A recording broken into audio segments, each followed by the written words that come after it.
Hello friends, super magic રસોઈમાં મિત્રો હું આપનું સ્વાગત કરું છું। આજે હું ખંભાતના પ્રખ્યાત અળવીના પાનના ખરખરિયા ભજીયાની રેસીપી તમારી સાથે શેર કરું છું। તો તમને ચોક્કસ આ વિડીયો ગમશે। ગમે તો લાઈક કરજો, શેર કરજો અને સબસ્ક્રાઇબ કરવાનું તો ભૂલતા જ નહીં।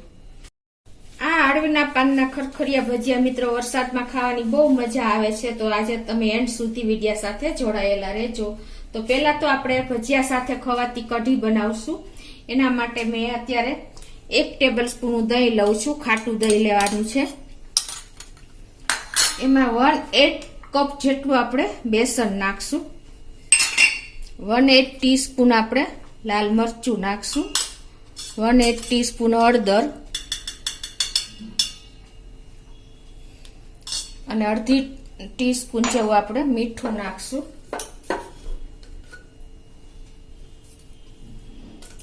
અને હવે આપણે આને વિસ્કરથી વિસ્ક કરી લેશું। 3 ટેબલ સ્પૂન જેવું પાણી નાખી દેશું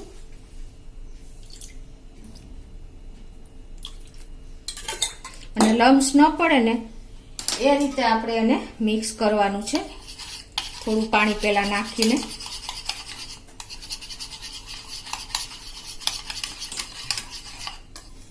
આ ભજીયા કઢી સાથે બહુ સરસ લાગે છે। હવે આમાં આપણે 1 ગ્લાસ જેવું પાણી વધારે એડ કરી દેશું। લમ્સ ન પડે એટલે પહેલા આપણે 3 ટેબલ સ્પૂન જ પાણી નાખ્યું હતું।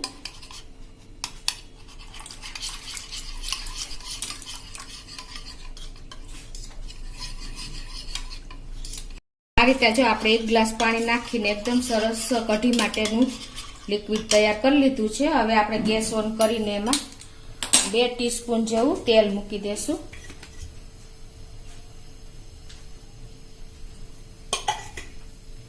તેલને ગરમ થવા દેશું।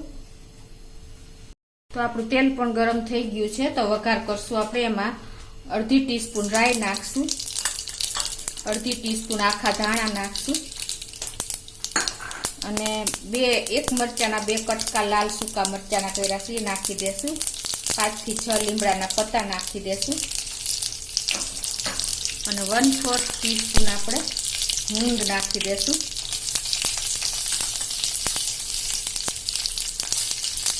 અને હવે આને આપણે સેજ વઘાર ખાવા દેશું। અને એમાં આપણે હવે તમે જે તીખું ખાતા હોય એ પ્રમાણે તમે મરચું અને આદુની કટકી કરીને નાખી શકો છો। અને હવે આ મરચાં આપણે વઘારમાં એકદમ સરસ કૂક થઈ જાય ને એટલે તે તીખી સ્મેલ આવે ને ત્યારે આપણે હવે એમાં આ જે લિક્વિડ તૈયાર કર્યું છે કઢી માટેનું એ નાખી દેશું। એકદમ સરસ જો આપણે અત્યારે વઘાર બેસી ગયો છે તેલમાં અને હવે આપણે એમાં આ લિક્વિડ રેડી દેશું।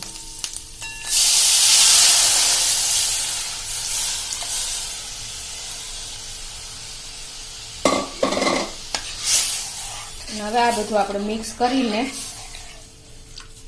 એમાં અડધી ટીસ્પૂન જેવું મીઠું નાખી દેશું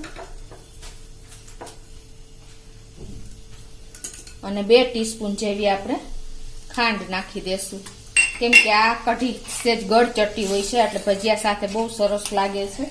અને હવે આને આપણે 2 થી 3 મિનિટ કૂક કરશું એટલે કે ઉકળવા દેશું। તો જો 2 થી 3 મિનિટ થઈ ગઈ છે અને આપણી કઢી પણ એકદમ જો કૂક થઈ ગઈ છે એટલે કે બોઇલ આવી ગયો છે, તો હવે એમાં આપણે થોડી એવી ધાણા ભાજી નાખી દેશું અને આપણી કઢી પણ રેડી થઈ ગઈ છે। આપણે અળવીના પાનના ખરખરિયા ભજીયા બનાવશું। એના માટે જો મેં અત્યારે આ 2 પાન લીધા છે, એને 2 થી 3 પાણી એકદમ ધોઈને ક્લીન કરીને કપડેથી લૂછી લીધા છે।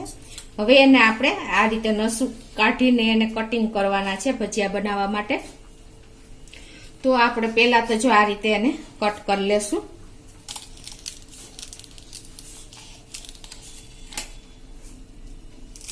એટલે ઓટોમેટિક તમારે નસ રિમૂવ થઈ જાય। અને હવે તમારે શું કરવાનું છે, તમારે જે સાઈઝના આપણે ભજીયા બનાવીને ખરખરિયા ભજીયા બનાવવાના છે, એટલે મીડિયમ સાઈઝના આપણે આ રીતના બનાવશું। તો આ રીતે આપણે એને કટ મૂકી દેશું। આ રીતે તમારે જેવડી સાઈઝ કરવી હોય એ પ્રમાણે તમે ભજીયું તૈયાર કરી શકો છો.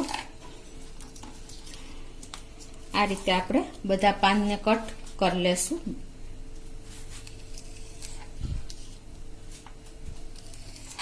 આ ભજીયા મિત્રો ખંભાતના ફેમસ ગણાય છે અને વરસાદમાં ખાવાની ઓર મજા આવે છે. જો આ રીતે હવે બધા બે પાન કટ કરી લઉં છું. તો જો આ રીતે આપણે પાનને કટ કરી લીધા છે. હવે આપણે એનું બેટર તૈયાર કરશું ભજીયા માટેનું. તો એના માટે મેં અત્યારે અડધો કપ બેસન લીધું છે, ચણાનો લોટ, અને એમાં આપણે 1/4 કપ આપણે ચોખાનો લોટ નાખશું. આપણે જેટલું બેસન લઈને એનાથી અડધો આપણે જો ચોખાનો લોટ નાખશું ને તો આપણે એકદમ ખરખરિયા ભજીયા તૈયાર થાય છે, ક્રિસ્પી ભજીયા. હવે એમાં આપણે અડધી ટીસ્પૂન જેવું નમક નાખી દેશું.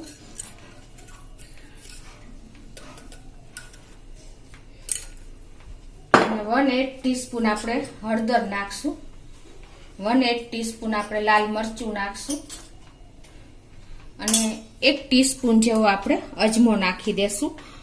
અજમાનો જ ટેસ્ટ આ ભજીયામાં આવે છે, એટલે આ રીતે આપણે હાથેથી મસરીને નાખી દેશું. અને હવે આ બધું બેટર આપણે મિક્સ કરી લેશું.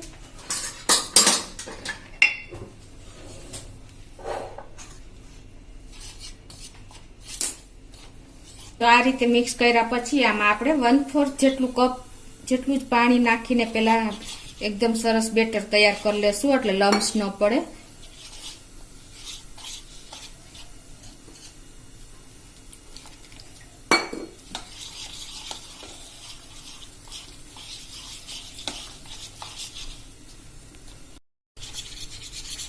આ રીતે જો આપણે બેટર તૈયાર કરીને હવે આપણે થોડુંક વધારે પાણી એડ કરીને આપણે જે ચિપ્સનું કે આપણે બટેટા વડાનું બેટર તૈયાર કરી છે ને એ ટાઈપનું આપણે આ બેટર તૈયાર કરવાનું છે. તો આ રીતે જો આપણે બટેટા વડાની કે ચિપ્સની જે આપણે બેટર તૈયાર કરી છે ને એ ટાઈપનું જ આપણે બેટર તૈયાર કરવાનું છે. હવે આપણે આ બેટર તૈયાર થયા પછી આપણે હવે આ બાજુ મેં તેલ પણ ગરમ કરવા મૂકી દીધું છે, અને એમાં આપણે જે આ પીસ કર્યા છે પાંદના આ રીતે એ આપણે એક એક આવી રીતે બોળતા જાશું બેટરમાં અને આ તેલમાં મૂકતા જાશું. અત્યારે ગેસની ફ્લેમ મેં મીડિયમ ટુ ફૂલ રાખી છે, કેમ કે જો તમે આમાં સેજ સ્લો ફ્લેમ રાખશો ને તો તેલ ચડી જશે, એકદમ ક્રિસ્પી આપણા ભજીયા નહીં થાય. આ રીતે આપણે બોળીને આમાં મૂકતા જવાના છે.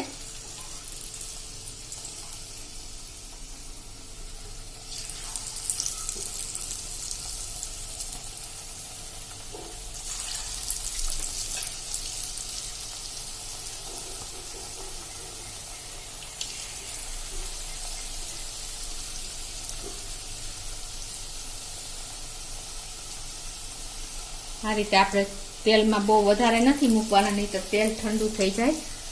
અને ગેસની ફ્લેમ મિત્રો મેં તમને કીધું એમ મીડિયમ ટુ ફૂલ જ રાખવાની છે, નહીં તો લૂઝ થઈ જશે. અને આ રીતે આપણે એને જારાથી પ્રેસ કરતા જાશું અને દબાવતા જાશું આ રીતે.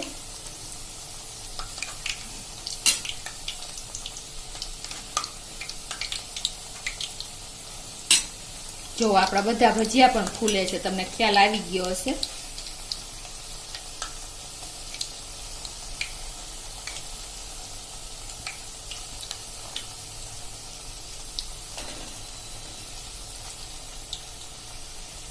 તો આ રીતે જો આપણા ભજીયા પણ સરસ ક્રિસ્પી થઈ ગયા છે.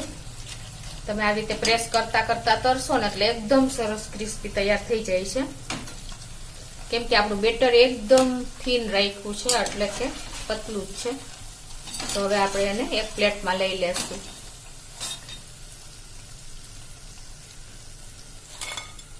તમને અવાજ પણ આવતો હશે.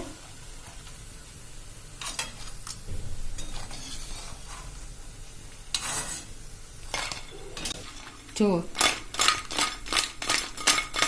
એકદમ કડકડિયા ભજીયા આપણા તૈયાર થયા છે. બધા ભજીયા તૈયાર કરી લઉં છું. જો આપણે અળવીના પાનના ખરખડિયા ભજીયા રેડી થઈ ગયા છે અને એને એટલા ક્રિસ્પી બન્યા એ પણ તમને બતાવી દઉં.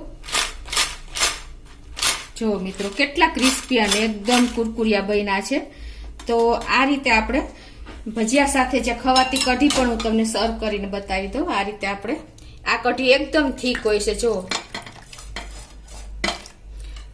અને આ ભજીયા સાથે આપણે કાંદા, તળેલા મરચા અને કઢી સાથે ભજીયા સર્વ થાય છે મિત્રો. તો તમે ચોક્કસ એક વખત આ રીતે ટ્રાય કરજો.